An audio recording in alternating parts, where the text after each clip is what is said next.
Sermón del Monte, las bienaventuranzas. En Mateo capítulo 5 nos habla acerca del Sermón del Monte.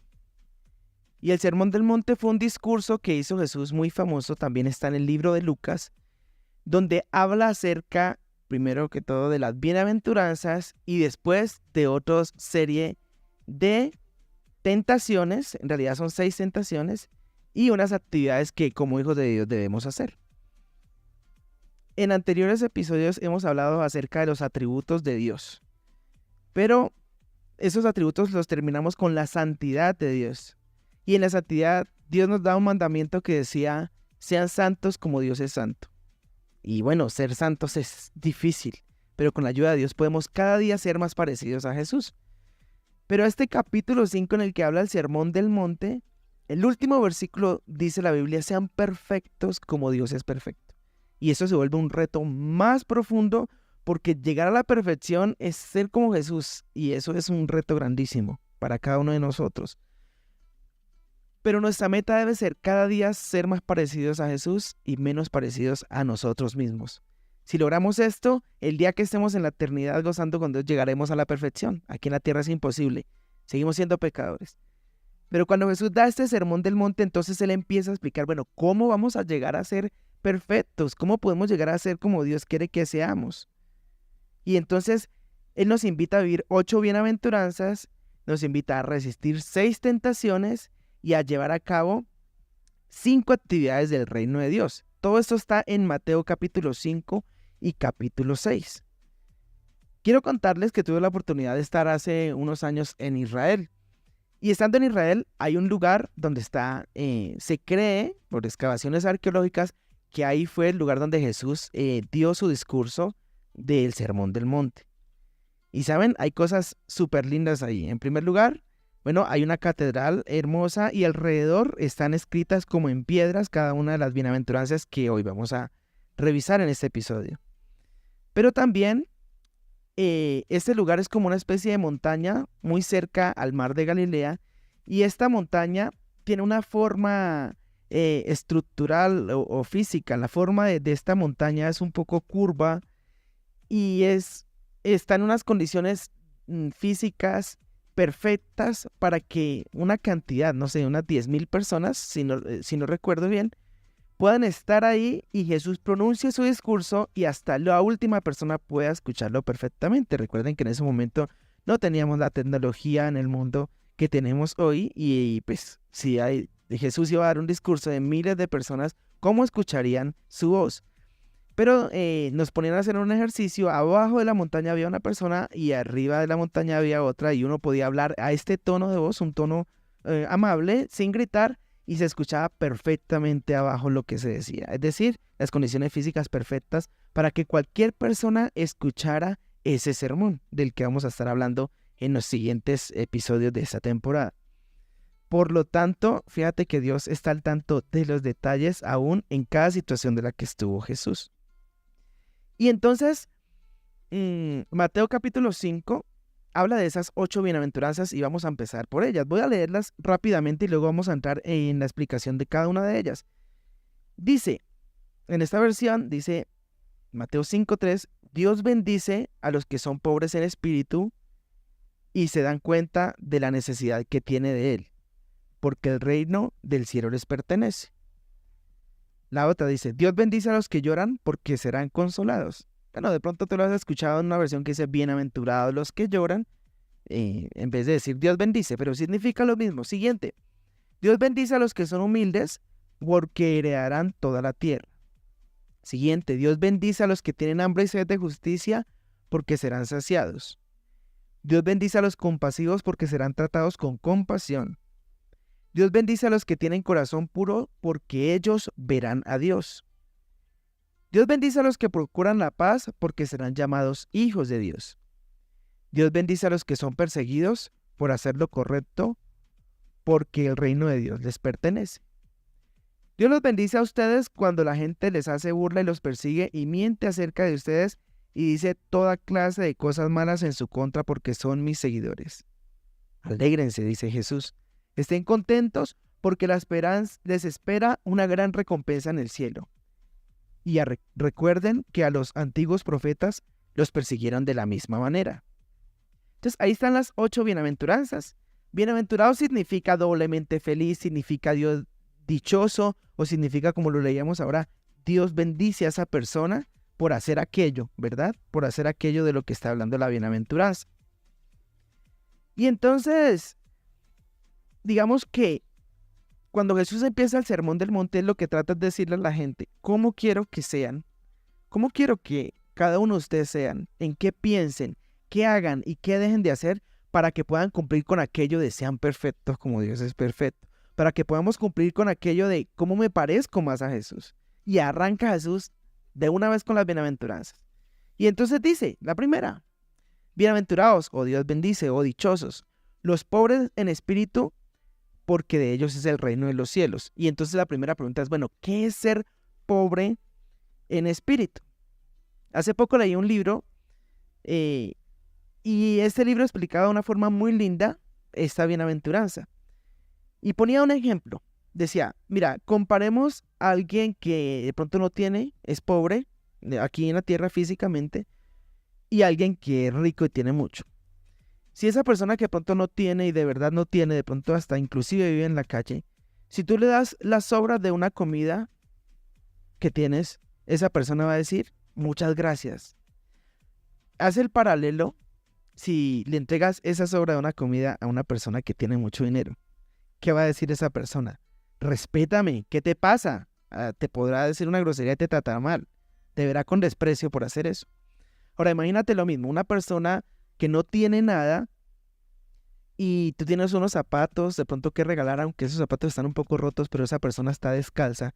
Tú le entregas esos zapatos, esa persona estará muy, pero muy agradecida contigo porque ya no va a pisar su suelo frío, ¿verdad? Sino que pues va a tener algo con que cubrir sus pies.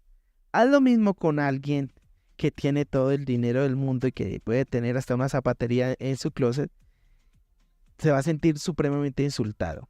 Igual, si entregas a un mercado o etcétera. ¿Cómo es ese paralelo con ser pobre en espíritu? Significa la actitud del corazón.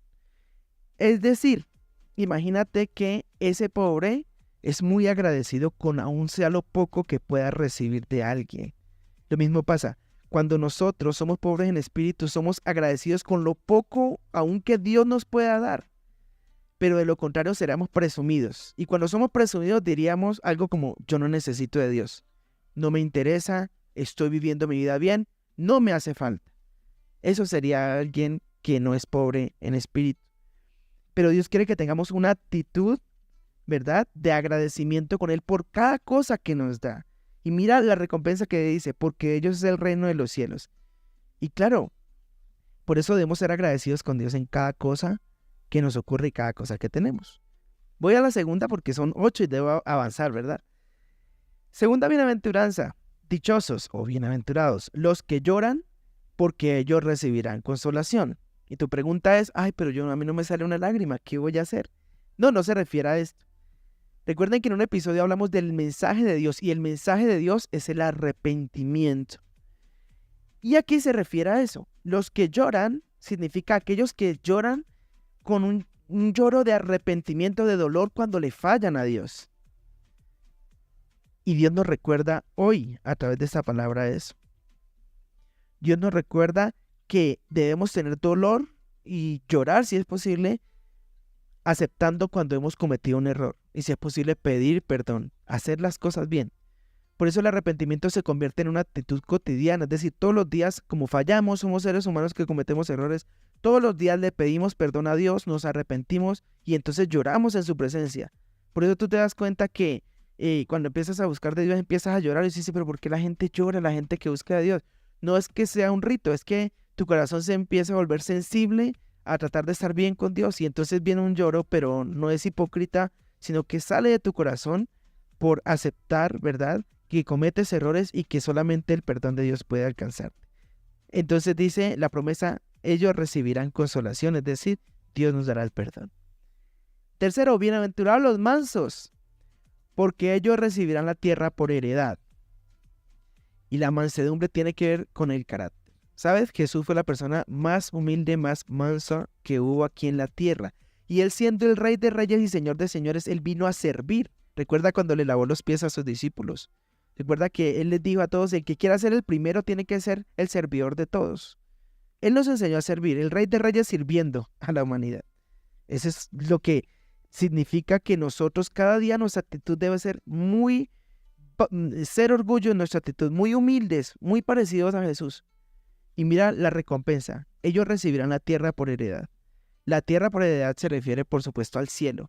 ¿Quieres ganarte el cielo? Parécete a Jesús. Ah, ¿cómo era Jesús? Humilde, sencillo, cero altanero. Fíjate que aunque cuando a Jesús lo estaban golpeando, escupiendo, le taparon los ojos y le pegaban y decían, adivina, profetiza, ¿quién te pegó? Imagínate esa canallada, podríamos decir. Pero él dice que él cerró su boca y no respondió. Un carácter, eso tiene que ver directamente con nuestra forma de ser. Que tú no digas que yo soy así, así me crié, es mi apellido, es de malas, mi familia es así, yo soy así, y si no le gusta, pues diga. Esa no es la actitud de alguien que quiere parecerse a Jesús. La actitud de alguien que quiera parecerse a Jesús es, lo reconozco, ok, me alteré, pido perdón, discúlpame, sé que mis palabras hirieron, ¿verdad? Es un carácter dócil. Que de un día para otro podemos ser así, no, es una actitud constante a la que nos pareceremos a Jesús si lo decidimos y decidimos aceptar estas bienaventuranzas. La siguiente bienaventuranza es la cuarta y dice, bienaventurados los que tienen hambre y sed de justicia porque ellos serán saciados.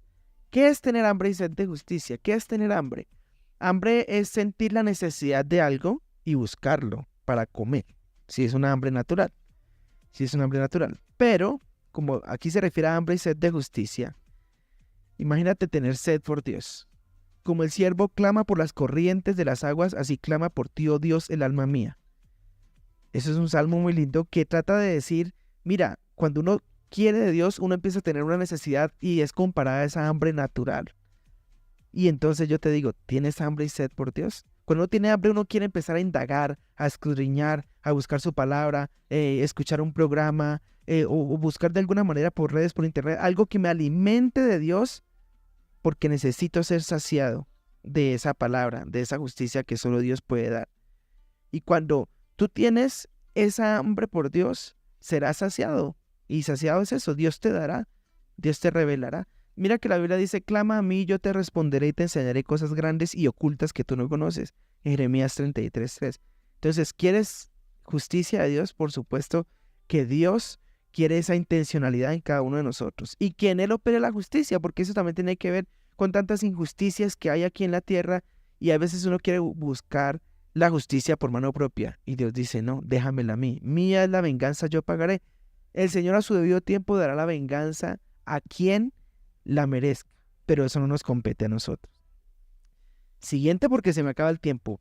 5. Bienaventurados los misericordiosos, porque ellos alcanzarán misericordia.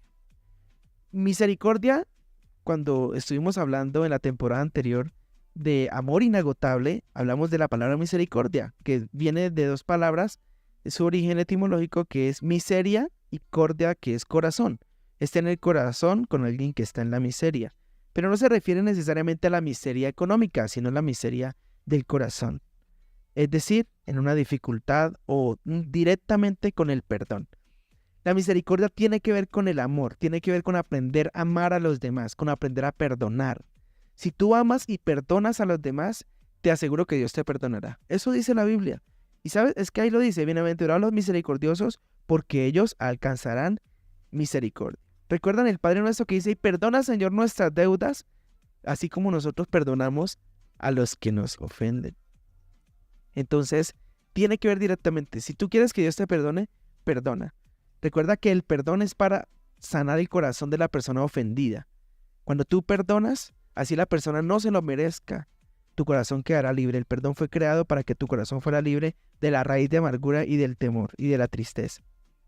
Entonces, hay que ser amorosos, hay que aprender a amar. Y eso es algo que debemos aprender todos y cada uno de nosotros. Bienaventurados los misericordiosos, porque así alcanzaremos misericordia. 6. Bienaventurados los de limpio corazón, porque ellos verán a Dios. ¿Qué es tener un corazón limpio? Tener un corazón limpio tiene que ver con nuestros pensamientos. libres de malicia, libres del pecado.